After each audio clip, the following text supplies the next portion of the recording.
ನಮಸ್ಕಾರ. ನುಡಿ ಬೆಳಕು ವಾಸುದೇವ ನಾಡಿಗ್ ಅವರ ಪ್ರಜಾವಾಣಿಯ ಅಂಕಣ ಬರಹ ಒಂದು ಪರೀಕ್ಷೆಯ ಕತೆ.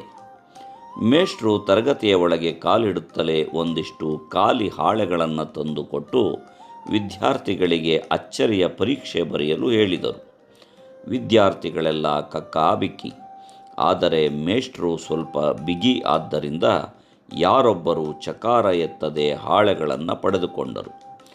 ಒಂದೇ ಖಾಲಿ ಹಾಳೆ ನಡುವೆ ವೃತ್ತಾಕಾರದ ಕಪ್ಪು ಚುಕ್ಕೆ, ತುಸು ದೊಡ್ಡದೇ ಇತ್ತು. ಪ್ರಶ್ನೆ ಪತ್ರಿಕೆ ಇರಲಿಲ್ಲ. ಕೊಟ್ಟ ಹಾಳೆಯಲ್ಲಿ ತೋಚಿದ್ದನ್ನು ಅನಿಸಿದ್ದನ್ನು ಬರೆಯುವ ಅವಕಾಶವಿತ್ತು. 1 ಗಂಟೆಯಲ್ಲಿ ಪರೀಕ್ಷೆಯೂ ಮುಗಿಯಿತು. ಮೇಷ್ಟ್ರು ಹಾಳೆಗಳನ್ನು ಪಡೆದು ಓದಲು ಶುರು ಮಾಡಿದಾಗ ಎಲ್ಲರೂ ಆ ಕಪ್ಪು ಚುಕ್ಕೆಯ ಬಗೆಗೆ ಟೀಕೆಯನ್ನು ಮಾಡಿದ್ದರು. ಕಪ್ಪು ಚುಕ್ಕೆಯನ್ನು ಕೊರತೆ, ಅಡಚಣೆ, ದೋಷ ಎಂದೆಲ್ಲ ಬರೆಯುತ್ತಾ ಅನೇಕ ನಕಾರಾತ್ಮಕ ಸಂಗತಿಗಳ ಜೊತೆಗೆ ತಳುಕು ಹಾಕಿ ಅಸಮಾಧಾನವನ್ನು ವ್ಯಕ್ತಪಡಿಸಿದ್ದರು. ಇದನ್ನು ಓದಿ ಕಣ್ಣಾಡಿಸಿದ ಮೇಷ್ಟ್ರು ಆ ವಿದ್ಯಾರ್ಥಿಗಳ ದೃಷ್ಟಿಕೋನವನ್ನು ಕಂಡು ಸ್ವಲ್ಪ ನಿರಾಶರಾದರು. ಯಾರೊಬ್ಬರು ಕಪ್ಪು ಚುಕ್ಕೆಯ ಸುತ್ತ ಇದ್ದ ಬಿಳಿ ಜಾಗವನ್ನು ಗಮನಿಸಿಯೇ ಇರದ ಹಾಗೆ ನಡೆದುಕೊಂಡಿದ್ದರು.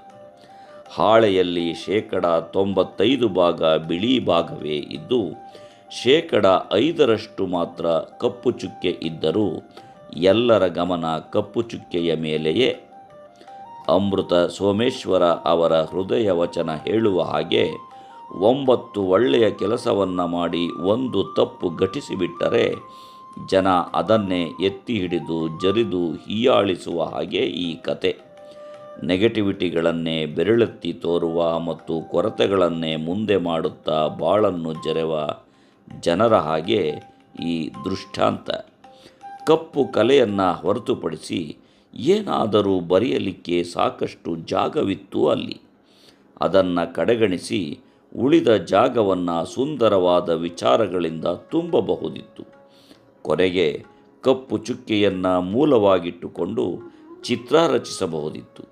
ಬಿಳಿ ಹಾಳೆಯನ್ನು ಅಲಂಕೃತಗೊಳಿಸಬಹುದಿತ್ತು. ಕಷ್ಟವನ್ನು ವೈಭವೀಕರಿಸುವ ಬದಲು ಅದನ್ನು ಮೆಟ್ಟಲಾಗಿಸಿಕೊಂಡು ಮುನ್ನಡೆಯಬಹುದಿತ್ತು.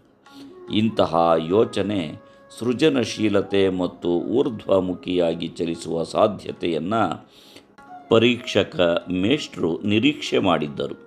ಆದರೆ ಅದು ಹಾಗೆ ಆಗಲಿಲ್ಲ. ವಿದ್ಯೆ, ಶಕ್ತಿ, ತಾಕತ್ತು ಮತ್ತು ಆತ್ಮವಿಶ್ವಾಸ ಅನೇಕ ಕಪ್ಪು ಕಲೆಗಳನ್ನು ಮರೆಮಾಡಬಹುದು. ಮಿತಿಗಳನ್ನು ದಾಟುವುದೇ ವಿಕಾಸ ಎಂದು ಜೀವನ ಪಾಠ ಕಲಿಸಿಕೊಟ್ಟಿರುವಾಗ ಆ ಮಿತಿಯಲ್ಲೇ ಉಳಿಯುವುದಾದರೆ ಬಾಳಿಗೆ ಎಲ್ಲಿ ಅರ್ಥವಿದೆ? ಕಲೆ, ಕಲೆಗಾರ, ವಿಜ್ಞಾನಿ, ಕಲಾವಿದ, ಗಣಿತಜ್ಞ, ಚಿಂತಕ, ಕ್ರೀಡಾಪಟು ಅಥವಾ ಸರೀಕರ ಕೂಡ ತಲೆ ಎತ್ತಿ ಬಾಳಬಹುದಾದ ಮನುಷ್ಯ ತಾಕತ್ತು ಎಲ್ಲವೂ ಇಂತಹ ಮಿತಿಗಳನ್ನು ದಾಟಿಯೇ ಮತ್ತು ಸಾಧ್ಯತೆಗಳನ್ನು ಹಿಗ್ಗಿಸುತ್ತಲೇ ನಡೆದು ಬಂದ ಉದಾಹರಣೆ 10 ಹಲವಿದೆ. ಬೆಳೆಯುವ ಬಾಗಿಲು ಎಲ್ಲೆಡೆ ತೆರೆದಿದೆ. ಎಲ್ಲವೂ ಮುಕ್ತವಾದ ಈ ಹೊಸತನದ ಕಾಲದಲ್ಲಿ ಅವರವರ ಫಸಲು ಅವರವರ ಸುಗ್ಗಿಗೆ ಕಾರಣವಾಗಬಲ್ಲದು. ಕಪ್ಪು ಚುಕ್ಕೆಯನ್ನು ದಾಟಿ ಬರೆಯಬಹುದಾದ ಆ ಹಾಳೆ ಬಾಳಿನ ಸಾಧ್ಯತೆಯನ್ನು ಸೂಚಿಸುವ ಸಂಕೇತವಾಗಿತ್ತು. ಮೇಷ್ಟ್ರು ನಿರೀಕ್ಷೆ ಮಾಡಿದ್ದು ಕೂಡ ಇದನ್ನೇ. ನಮಸ್ಕಾರ. ಧನ್ಯವಾದಗಳು.